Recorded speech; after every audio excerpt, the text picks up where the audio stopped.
Hi, this is Alana Campbell again, and this is part 3 to a presentation I did for a group of women a couple days ago. And I just split it in 3 so that you can access whichever part you need, and you don't have to see the whole thing if you just want to see one part over again. This is how to assess yourself using esogetic medicine techniques. And so I will include this sheet on my website so that you can access it and print it. And so basically, this is what I want you to do to assess yourself. So these are your hands, your pinky, your left pinky, all the way to your thumb, and your right thumb all the way to your pinky. And then these are your feet. So your left baby toe all the way to your big toe, and your right big toe all the way to your little toe. And so for the hands, what I want you to do is find something like this. I find a mechanical pencil, if you put the lead into it, is a really great tool to use. And then you're just going to poke each finger in right in the middle of the pad and see which one is most sensitive for you at that moment. It could be a couple. So find which one or which few are most sensitive, and that will be the one you're going to work with. I'm just going to move to the next one so I can show you an example. So on me on this day, my 2 thumbs were most sensitive and my right ring finger. So once you figured out the most sensitive one, then I want you to do a little bit more work.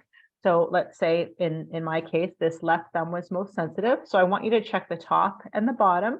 So stay on the pad. So as if you were to put your hand into ink and then put a mark on a piece of paper, that's where I want you to work. That's the area. So is it the top or is it the bottom that's most sensitive? In my case, neither was particularly sensitive, so I didn't mark either of them. After you've checked top and bottom, then I want you to check the inside and the outside to see which one's most sensitive. In the case here that I did yesterday, it was most sensitive on this outside. So I always think about, is it like thumb side or is it pinky side? That way I don't get confused with left and right when I have to draw it onto the paper. The paper is the reverse of how you look at your hand.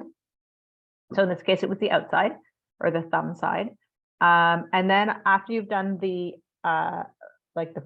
across horizontal, I want you to check the diagonal line. So that would be the top corner and the bottom corner, and then the opposite top corner and bottom corner.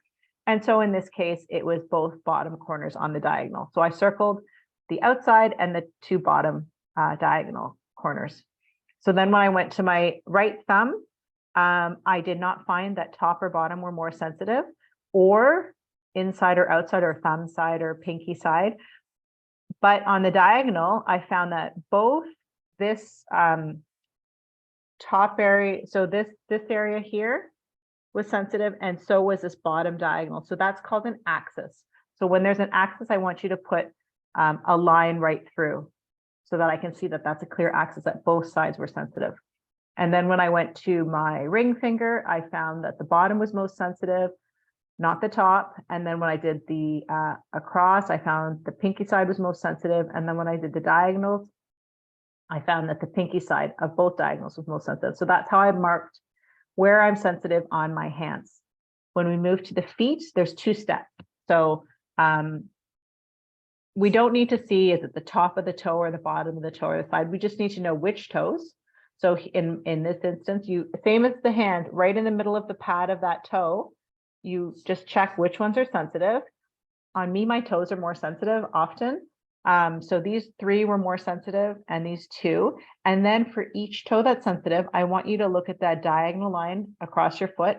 So this is showing the points you would test for the pinky. And that's the pinky on the left and also on the right. You go from the pinky down to the opposite end of the back of the heel. And so look at this numbering here, because it's not exactly what you would think. 9 is at the top, and then we go from 1 to 8. So if it's the toe that's most sensitive, then you would say number 9.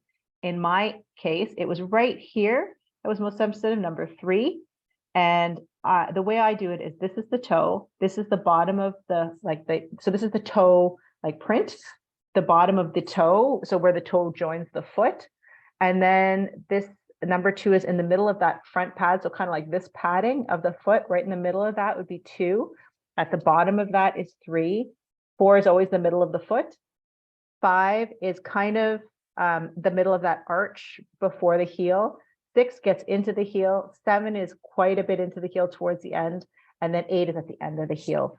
So you'll figure it out as you do it. At first, it's hard to tell what's sensitive on the fingers, at least. Toes for me is more easy. On the foot, it can be pretty easy to tell, oh yeah, it is more sensitive here. So for each toe that's sensitive, I also want you to indicate what line is sensitive. So all of these lines go from the toe through these diagonals. So from the toe, this would be the big toe through the diagonal. So ignore these dots in the middle. You're going to be testing these spots on these lines. Okay, hopefully that's clear. And then I've included this just for fun in case you wanted to do a different kind of assessment, or both. Both is good. So the first one is you find right between your eyebrows and you go one finger width above, and then you go over to your pupil on both sides and push and see if one side is more sensitive to the other than the other. On me, this left side is more sensitive. And then you'll find two equidistant spots in the middle and push on them as well and see, oh, well, are any of them more sensitive? So for me still, I mean, it's both of these on the left-hand side. So that would be number 1 and number 3. So they're not in order. So take a look. It's 1, 3, 4, 2. So number 1 here is kidney bladder, and number 3 is lung, large intestine. So whatever's more sensitive, these are the brain waves or the function circles, which is also TCM organ pairs that are dysregulated and are most influential right now. So you can treat through these brain waves with esogetic medicine, but you can also think about it like, how can I help my kidney bladder? How can I help my lung, large intestine? And if you have Restore Chi, then there's a lung tract, there's a large intestine tract, there's a kidney tract, there's bladder tracts. Don't use them all. Try to figure out, you know, what makes more sense for you. Like for me, maybe my digestion has been off, so maybe I would use the intestine tracts. Or maybe there's an esogetic treatment that would be suitable, or maybe just going through these brain waves. So kidney bladder is alpha brainwaves. That's the resting, waking brainwave. And theta is the dreaming brainwave. So maybe there's something there to think about. Another way to assess the same thing is using the hand. So the hand actually has 5 sections, because now we get the heart, small intestine. As I mentioned in a previous presentation, we have like the 4 elements when we look at astrology, but we have 5 elements when we look at TCM. And then sometimes, you know, here we have 4 or 5 elements. So anyways, you just take this bone here from the knuckle down to like the wrist area. You can kind of feel for that bone, try to find like, oh, okay, I feel the structure of that bone. You can feel kind of where it gets fat on the ends, and feel across that bone and see, is there somewhere where it is sensitive? And maybe you don't feel it, and that's fine.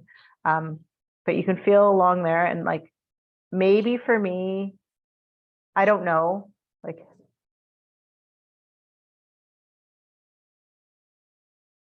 it could be right now that this area is most sensitive. So right in front of that bottom bulkiness, right in here is more sensitive. And so that's lung, large intestine again.